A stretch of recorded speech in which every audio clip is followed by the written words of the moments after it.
Shalom, selamat pagi saudaraku yang disayang oleh Tuhan. Renungan pagi untuk membuka hati, mengawali hari, melangkahkan kaki, berjalan bersama dengan Tuhan. Dalam satu minggu terakhir ini, berita apa yang menarik perhatian Anda? Berita kasus kekerasan, gempa bumi, kasus pembunuhan yang sadis, atau jenis varian baru dari virus, atau berita-berita yang membuat kita menjadi sedikit cemas, khawatir, dan mulai menjadi takut. Dan kita mulai berpikir, mengapa banyak hal buruk terus terjadi di sekitar kita?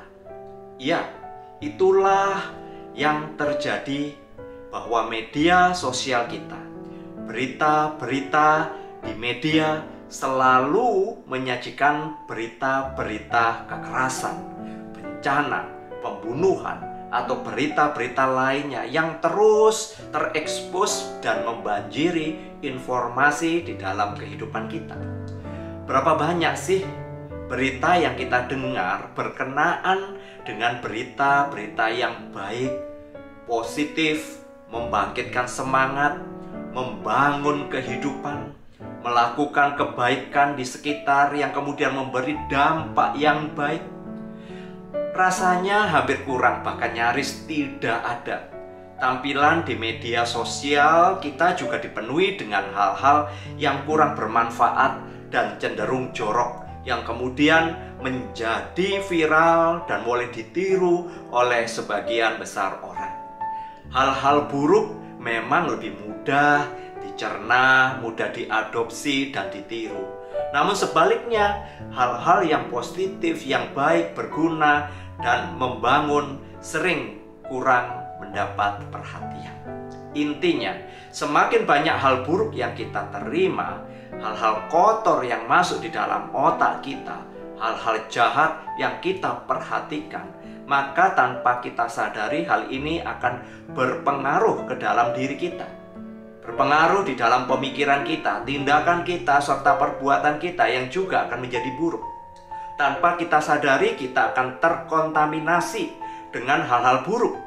Dan kemudian hal ini kita anggap menjadi hal yang biasa, sebab banyak orang melakukannya. Namun sebaliknya, semakin banyak hal yang positif, yang baik dan benar yang kita terima, maka hal ini akan berpengaruh kepada kehidupan kita juga, yaitu untuk melakukan yang baik dan benar. Firman Tuhan hari ini berkata, "Jadi akhirnya, saudara-saudara, semua yang benar, semua yang mulia, semua yang adil, semua yang suci, semua yang manis, semua yang sedap didengar, semua yang disebut kebajikan dan patut dipuji, pikirkanlah semuanya itu." Filipi 4 ayat yang ke-8. Dan versi di dalam terjemahan bahasa Indonesia sehari-hari mengatakan, "Akhirnya, saudara-saudara, isilah pikiranmu dengan hal-hal yang bernilai, yang patut dipuji, yaitu hal-hal yang benar, yang terhormat, yang adil, murni, manis, dan baik." Tidak salah untuk mengetahui apa yang terjadi di dunia sekitar kita. Namun tatkala hati pikiran kita lebih banyak mengkonsumsi hal-hal buruk, negatif, kotor, maka kita tidak dapat melihat hal-hal yang baik.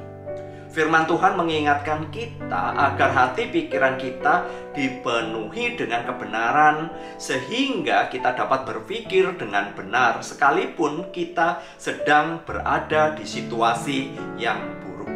Pikiran yang benar akan menghasilkan hidup yang benar, perilaku yang benar, dan tindakan atau perbuatan yang benar itu sesungguhnya juga dihasilkan dari pemikiran dan hati yang benar.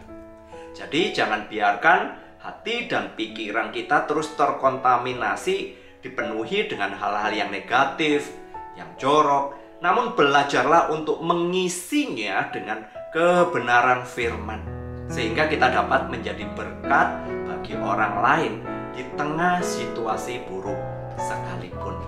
Mari ambillah waktu untuk kita berdoa dan minta hikmat-Nya.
terima kasih kami diingatkan, tidak dipungkiri dunia sekitar kami, media sosial kami dipenuhi dengan hal-hal yang buruk, hal-hal yang kurang membangun.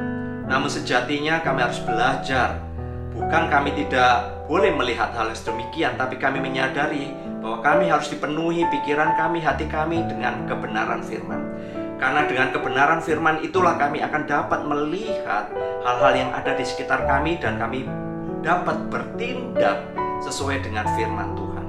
Untuk hari ini, di bulan ini, kami memohon hikmat-Mu ya Tuhan, supaya kami melakukan kebenaran. Terpujilah Engkau, di dalam nama Tuhan Yesus kami sudah berdoa.